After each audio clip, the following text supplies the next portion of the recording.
thank you so much for joining for this installment of Black and Bold Perspectives on Leadership. I am Makia Moody, and I am thrilled to have this conversation with Lucille Wenegieme. And how are you, Lucille? I'm doing well. We're recording on a Friday, so I'm very excited. I'm ready for the weekend. Cosign and date, I am in that boat as well. And so I'm so glad to talk with you because I know that you've had so many experiences just living your best life. And I'm sure that the audience that will listen to this recording is going to be inspired by all of the work and the energy that you bring to your life and your work. And so I have a couple of questions and would love to just jump on in and hear what's on Lucille's mind. Let's do it. Perfect. So my first question for you is, we are coming up on a full year of this global pandemic. And I'm wondering if personally or professionally, the big pause has given you any moments of reckoning. Absolutely. And I think the biggest part of us being a year into this is it's continual moments of reckoning. Every time I think I've come to a personal shift or refocus, reframe, there's always another one coming. And for me, I've experienced a lot of personal loss in this time. I also experienced both my most challenging and exciting work developments alongside some of my most challenging in a bad way work developments. So it's really difficult to have these really blossoming moments in your life where you're being challenged in these really great ways, but also uh, you're just on a work schedule that you're not used to, and it's all happening on the background of the pandemic. But summer was really rejuvenating for me, being able to be out and about, to reconnect with nature, to sort of be away from my desk. And by summer, we all had a little bit of a better sense of how to navigate through the moment. So yeah, I think that was probably a big reframe for me is, okay, the work will be here. It will always be here. Now it's in my home all day, like all night if I want it to be, but it's on me to make sure that I'm doing what I need to be a full whole person throughout it, because there are lots of people that aren't going to make it at the end. Mm.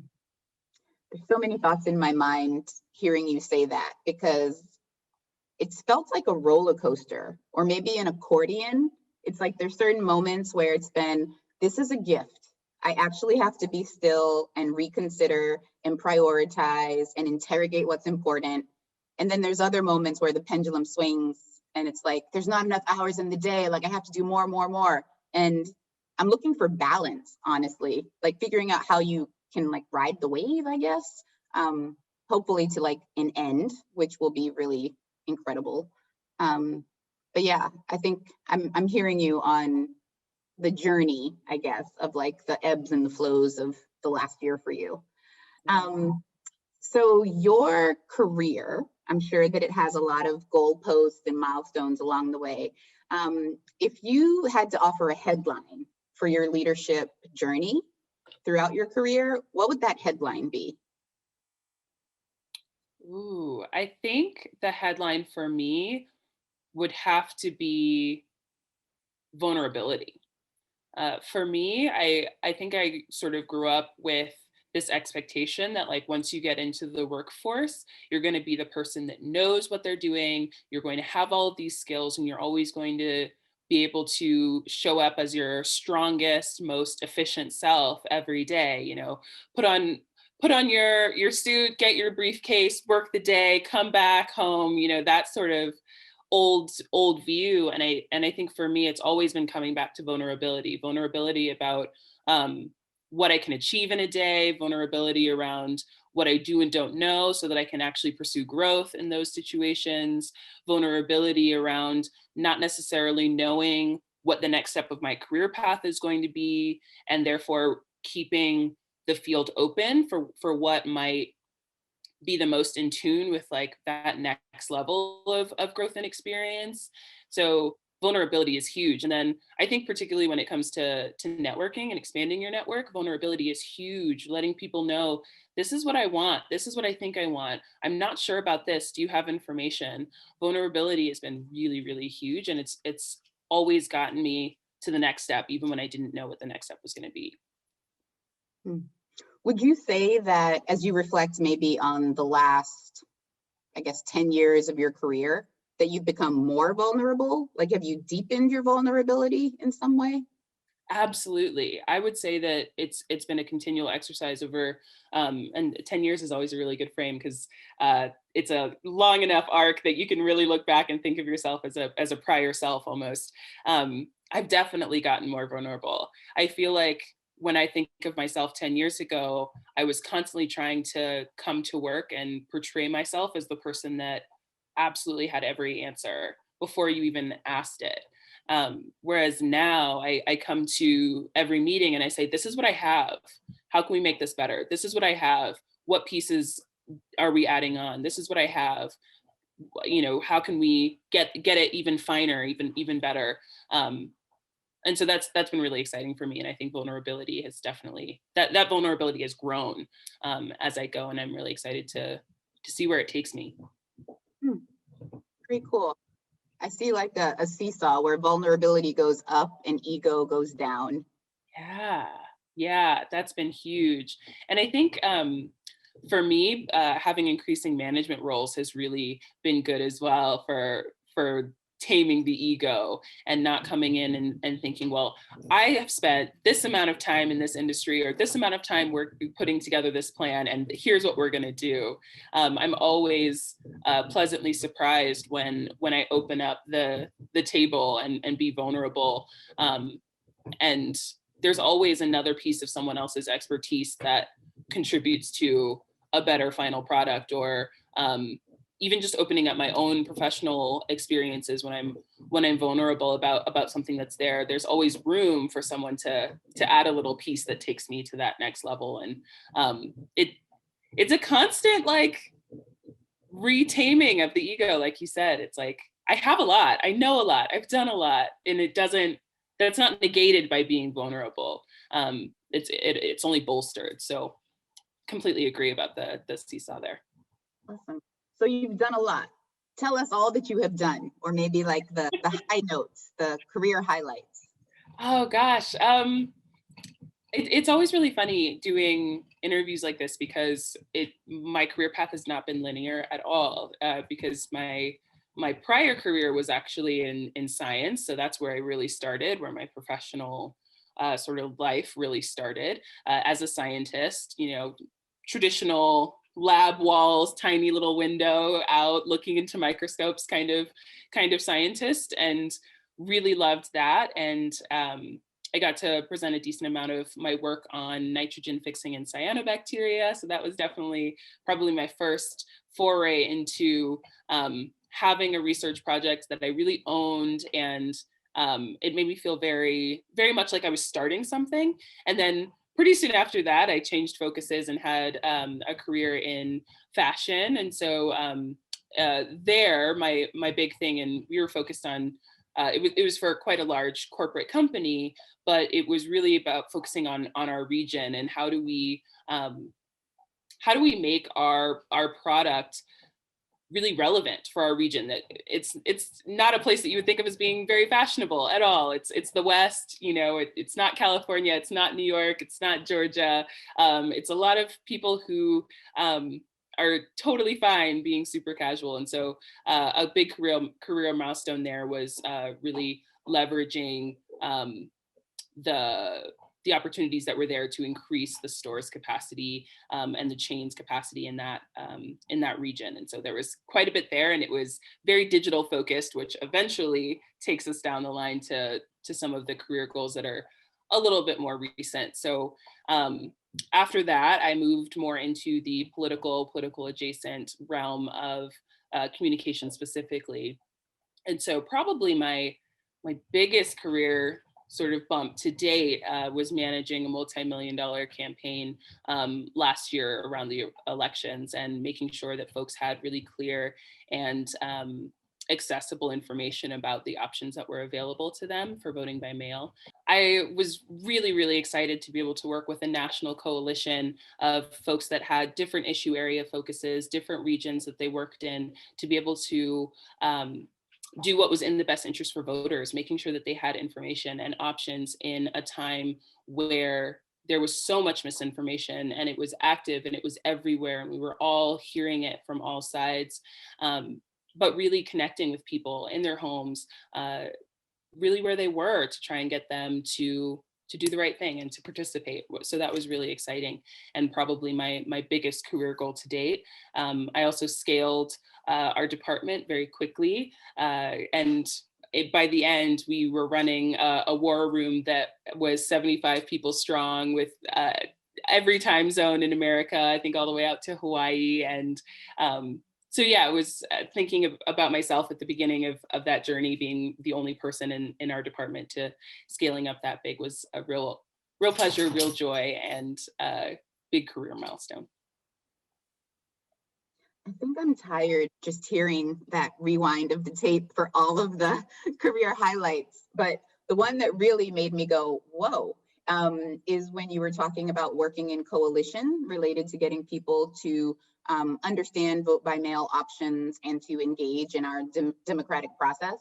And a war room of 75 people to make sure that the trains are moving on time, et cetera, just sounds like a lot of work. It was, absolutely. And we stood it up over the course of 2 weeks, and that was from ideation to recruitment to deployment.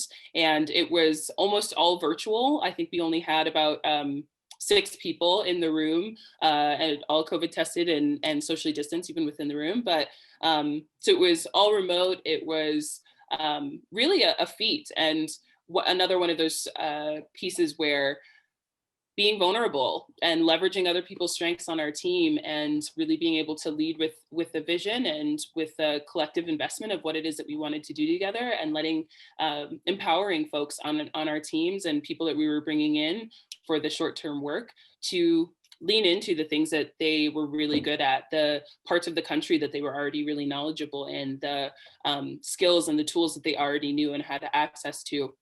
So it was very exhausting. And we monitored nearly 24/7 for the better part of 36 hours. So it also was just, I think we ended up collecting over 1,500 individual pieces of media that we were monitoring and fact checking in real time.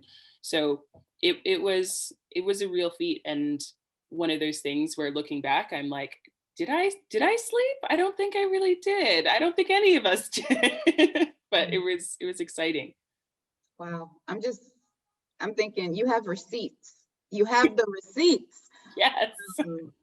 Incredible. So given that you shared a number of different milestones within your career journey, I'm curious about a time when your values were in tension in your career and how you reconciled that tension or not. So if you could tell us a little bit maybe about the context, what value may have been kind of gnawing at you, or really like the siren was going off that something maybe didn't align, and then how you proceeded. Yeah, and the time that comes to mind for me was actually when I was in corporate retail, and at the time when I first started there, it was a really collaborative environment, and that was a value that I always really appreciated, and that I didn't realize how much I appreciated it until the environment changed. And about 3/4 of the way through my time there, there was a huge shift in management, and a couple of tiers of middle management got basically cleared out nationally in favor of a large scale sort of influencer media campaign. And, we're talking people who had been with this company for 15, 20, 25, 30 years. So really switching from that value of taking care of workers, of employees, to a, how are we maximizing this? How are we maximizing the capital? And to me, it screamed of like, this is not in alignment with my values. This is not a place I want to be anymore. Because I so much value being able to look at the person next to me and build something together. I'm always going to put in the work. I'm always going to put in my work. Step one. But I like being able to look across and say, okay, I know that person's doing the work too, and we're doing it together and we're working together. And particularly in a retail environment, it's quite common for there to be incentives as well that are competitive, and that can be at the store level and the corporate level, both. But what was really important to me and what I felt reflected that collaborative value was that that particular company didn't use an extra incentive model. So we were all working toward the benefit together. And so when that changed, that was really a moment where I was like, okay, this is not how I want to live. This is not how I want to be. This is not the environment I want that is conducive to my own excellence as well. Like, this is not how you get the best work out of someone like me. I know there are lots of people who thrive in those sorts of environments, but not me. And so that was definitely one piece. And then I think even now, when I look at the organization that I'm currently at, and it was so small even just a year ago. I believe there were 4 of us at this time last year, and the staff has grown exponentially, and we're really in this place of thinking about what our values are. It's a new and evolving conversation every time. Do I need the organization that I'm working for to have a really strong approach to diversity, equity, and inclusion? Do I need the organization that I'm working for to have a distinct position on whether or not Black people deserve to be safe in their bodies in America? Is that something that I need the organization that I'm with to be vocal about, even if it is a stated value?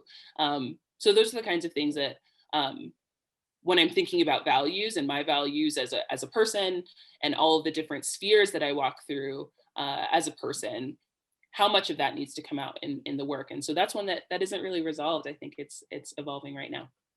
It sounds like perennial questions, and just like the amount of reflection that's needed, because I imagine when we did that 10-year snapshot and you talked about dialing up on vulnerability, I imagine that what you needed 10 years ago in a work environment is different than what you need now as you've continued to evolve and develop and, figure out what really suits Lucille in this chapter of your life.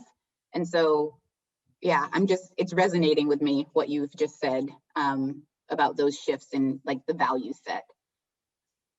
Yeah, and I think some of it is logistical too. Like, what do I need out of my company or my organization to produce the best work out of me? Which for me is flexibility. I need to know that, if I'm not doing my best work at 3 p.m., that it's okay that I come in the next day at 6 and get it done. Or I need the flexibility to be able to say, okay, I need this time for flow work. Can we move this meeting? And even just logistical flexibility. And because I think sometimes that doesn't necessarily strike people as a value, but it is. It's like it's a value of whether or not you are setting up your organization to work for the people that work in it. And that's important. Indeed it is. I'm just thinking about how many organizations don't necessarily have people-centered approaches and processes. It's like we want the production, we want the end goal, the deliverable, yet thinking about the inputs and wholeness and how well people feel. I mean, if anything, I feel like this pandemic has called into question how extra important like mental health and well-being is, and to actually check in on people. Because, there was a period of time, I want to say maybe like late summer, where it took me so much longer to do the things where it's like, I know this like the back of my hand. How can I not get this PowerPoint together on a board's responsibilities? I've done this for years. Yes. It's like, there's like a mind fog or just kind of this weight of, I'm just making it. I'm making it through the day, and there's a global pandemic. And so, yes. Yeah. And for me, it's funny that you said late summer, because I had sort of been, my workload ballooned from the spring through the summer. And we were just in a place where the capacity hadn't caught up yet in terms of staffing. And by the end of the summer, we'd started to get some folks on board. And then I had a family death. I got COVID, and everyone in my kind of pod got COVID from somebody who visited us to mourn. And my partner needed emergency surgery, all within the span of about a month and a half. And so this like background of the pandemic, which I had like deluded myself into thinking I was coping with because I was like showing up to work for 12 hours, 15 hours a day or whatever, that suddenly became like, no, these are things that are happening to you, and they are taking up all of your attention, and you're not going to work today. It's not going to happen. Like, you need to figure out a way to get that handled, give people other ways to handle it for you, because you're not going to be the person that's going to get it done. Not today, not tomorrow, not for a minute. And I think it was a time where I had to think and flex, but it also challenged my organization to think and flex as well. Are we the kind of organization that gives a person a week off if they have COVID? Yes or no? Are we the sort of organization where we contact people even though those people are taking time off? Yes or no? And I'm really grateful that I was accommodated for, and that ended up being a part of our company culture, because I do know lots of folks who have had those things presented to them and they didn't get the outcomes that they deserved. So it's interesting. And I think the pandemic is really a watershed for a lot of people, specifically in the workplace. Mm, yeah. So that makes me wonder about, you said that you like recognized, like, I'm not going to be the one to get this done today, maybe not tomorrow or the next day, like it's going to get handled, but it ain't going to be by me. And I'm wondering, what's your approach to self-care? So like, how do you carve out and prioritize like taking care of yourself? I'm going to give you the most honest answer, which is that I am terrible about self-care. Even the tactics that I use or that I've identified that are good to me and rejuvenating for me, and some of those are drawing. I love to draw. I also really love to journal. So that's one thing that I know, if I take some time to just dump what's in my brain on paper, I feel better. Massages. If you do not have a massage routine and it is within your financial ability, figure it out. Once a month, once a quarter, do it now.